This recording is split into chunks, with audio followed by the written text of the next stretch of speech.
안녕하세요. 대한민국 최고의 토론토 랩터스 전문 채널 랩터스톡 로이스터입니다. 이번 주도 지난 시간과 마찬가지로 경기들에 대한 리뷰와 이번에는 은퇴를 선언한 테렌스 로스에 대한 이야기로 구성을 해보았습니다. 토론토 랩터스 진정한 애틀랜틱 디비전의 패왕으로 등극했습니다. 0승 6패의 가공할 성적을 보이고 있으며 이에 힘입어서 동부 컨퍼런스 전적도 5승 10패로 굉장히 낮은 위치에 나와 있습니다. 랩터스의 해설진들의 이야기를 들어보면 늘 5할 500 이야기를 많이 하는데 개막전 승리 이후 랩터스는 늘 5할 이하의 성적이었습니다. 리빌딩 팀을 제외한다면 사실상 동부 컨퍼런스 최하위권이라고 할 수 있겠는데요. 플레이인 토너먼트에도 들지 못하는 지금 이 로스터로 과연 이게 맞는 것인지 의문이 듭니다.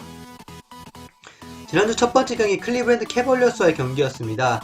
일진이 퇴일 공방전 끝 3점차 아쉬운 패배를 당했는데 점수가 많이 나왔다기보다는 서로 부진한 틈을 타서 조금씩 점수를 쌓아가는 그런 양상의 경기였습니다.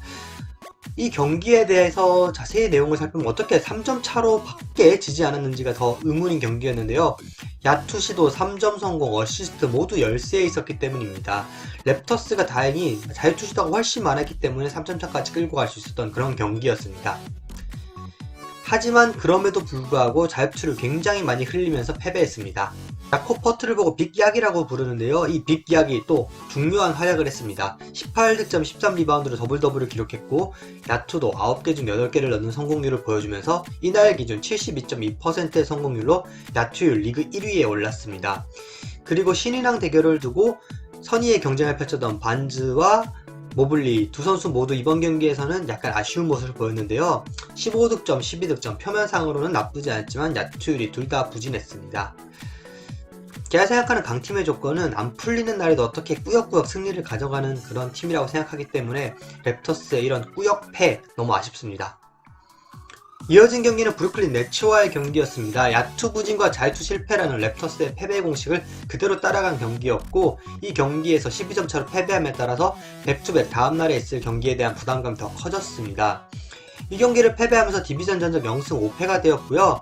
이렇게 디비전 정적이 나쁘다면 시즌 막판이 돼서 타이브레이커 등이나 여러모로 발목을 잡을 가능성이 커지기 때문에 더욱더 우려되는 상황입니다.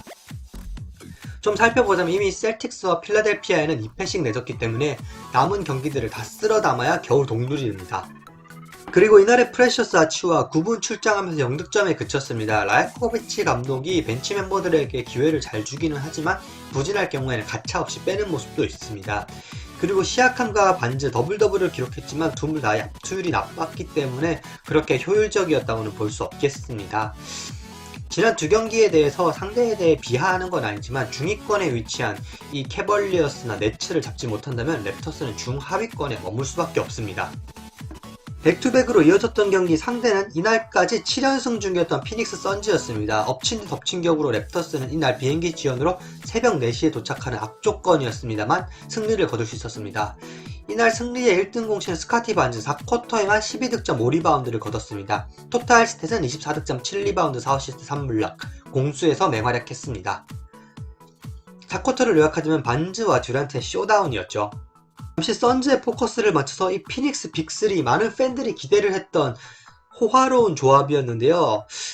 막상 뚜껑을 열어보니까 듀란트 혼자서 고군분투하고 있습니다. 브래들리 빌은 이날 부상으로 결장하고 데빈 부커는 부진한 모습 속에 부상으로 락커룸을 왔다 갔다 하면서 8득점에 그쳤고 이날은 35분 출장하면서 30득점으로 홀로 듀란트가 또 분투했습니다.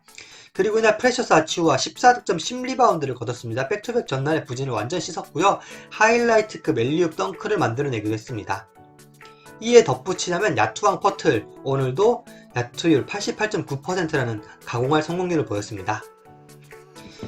이번 주 마지막 경기 뉴욕 닉스와의 경기였습니다. 이날 조시 하트에게 3쿼터에만 15득점을 허락하면서 패배하고 말았고 이로써 닉스는 승률 5팀에게 10승 0패 승률 100%를 가져가게 되었습니다. 네, 한 10번째 말하는 것 같고 이번 랩터스 톡에서 한 두세 번 말한 것 같은데 이 3점슛 성공률과 고쳐지지 않는 자유투로 인한 패배였습니다. 저는 참 궁금한 게 이 3점 슛이란 게 원래 터프샷 빼고는 오픈 상태에서 쏘는 거고 자유투는 그야말로 아무도 방해하지 않는 상황에서 쏘는 건데 이렇게 부진할 수가 있을까라는 생각입니다.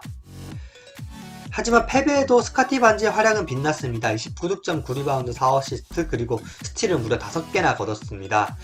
반지도 잘해줬고 시약함도 잘해줬지만 오지 아누노비는 부진을 이어갔는데요. 수비에는 기복이 없지만 현재 부상 복귀 이후로 공격력이 대체적으로 아쉬운 상황입니다. 그리고 이날 경기에선 2쿼터 시작할 즈음에 유지리와의 인터뷰가 잠깐 있었는데 로스터에 대해서 좀 더 시간을 두고 지켜보자 라는 입장이어서 뭐라고 해야 될까요? 팀의 변화를 원하는 팬들의 마음을 좀 이해하지 못하는 모습이었습니다. 답답하더라고요. 이번 주는 은퇴를 선언한 테렌스 로스 특집으로 꾸며봤습니다. 테렌스 로스는 최근 본인의 팟캐스트를 통해서 은퇴를 선언했고요. 이미 2022-2023 지난 시즌을 마지막으로 소속팀이 없던 상황이었습니다. 테렌스 로스 2012년 드래프트 8픽으로 랩터스에 들어왔습니다. 당시에 테렌스 로스는 안드레 드러먼드를 거르고 뽑았던 선수였기 때문에 랩터스 팬덤 내에서는 논란이 컸었습니다. 사실 좀 그때 상황을 복귀하자면 그 전해 드래프트 5픽으로 뽑았던 발렌슈나스가 유럽에서의 1년 생활을 마치고 돌아오는 시점이었기 때문에 센터는 필요 없던 상황이긴 했지만 그래도 로스와 드러먼드의 클래스 차이가 있는 터라 많은 비난을 받았죠. 테렌스 로스 화려한 스타일의 선수로 기억하고 있습니다. 특히 덩크가 굉장히 멋있어서 덩크 컨테스트에서 우승도 하긴 했습니다만 그렇게 실력적으로 팀의 에이스라고 하기에는 무리가 있었던 선수였습니다. 2-3년 차에는 스타팅으로 나왔지만 그 후에는 드로잔을 받쳐주는 식스맨 역할을 주로 했고요. 커리어에서 좀 기록에 남는 것은 2014년 클리퍼스를 상대로 51득점을 거두면서 당시에 랩터스 프랜차이즈 기록을 세웠던 바 있습니다.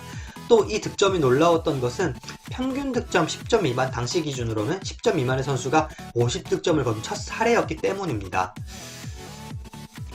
당시에 드로잔 라우리도 많이 어렵고 발렌슈나스, 아미르 존슨, 그리고 테렌스 로스 이 젊은 선수들이 성장하면서 랩터스의 약했던 모습으로부터 조금씩 강해지는 것, 이것을 지켜보는 재미가 있었던 그런 낭만의 시절이었습니다. 그렇지만 이 테렌스 로스 빅맨 강화를 위해서 올랜도 매직의 서지 이바카와 트레이드가 되었는데요. 테렌스 로스의 1라운드 픽을 얹어서 당시에 서지 이바카와 트레이드를 했습니다.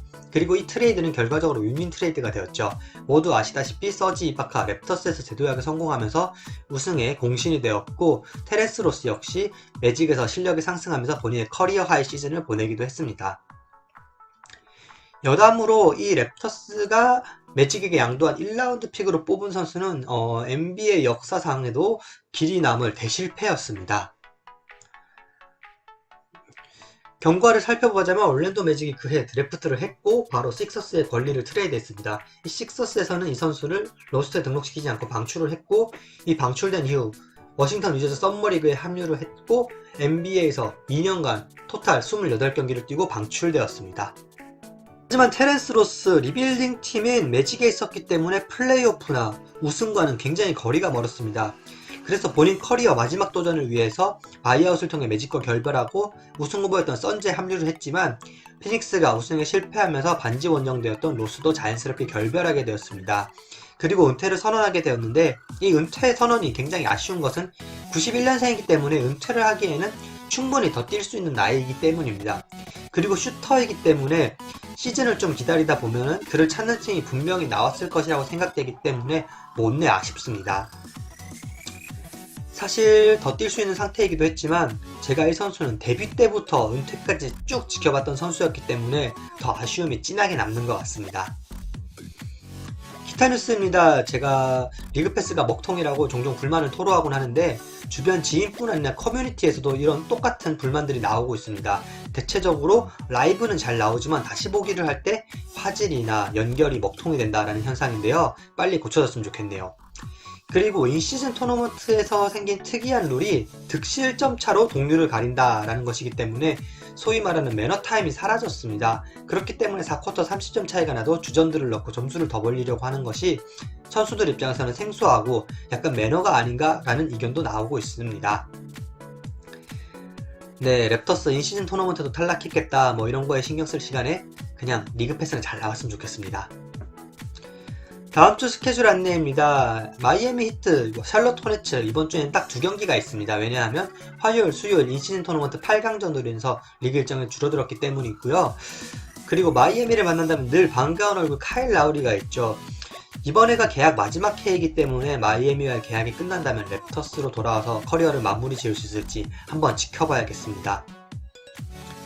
네, 또 다른 우승을 노리는 게 아니라면 랩터스에도 와줬으면 하는 제 바람입니다. 이번 시간 준비한 자료 여기까지입니다. 좋아요, 구독, 댓글 모두 감사드리고 있고요. 다음 주 좀 더 재미난 자료 여러분들 찾아뵐 수 있도록 노력하겠습니다. 감사합니다.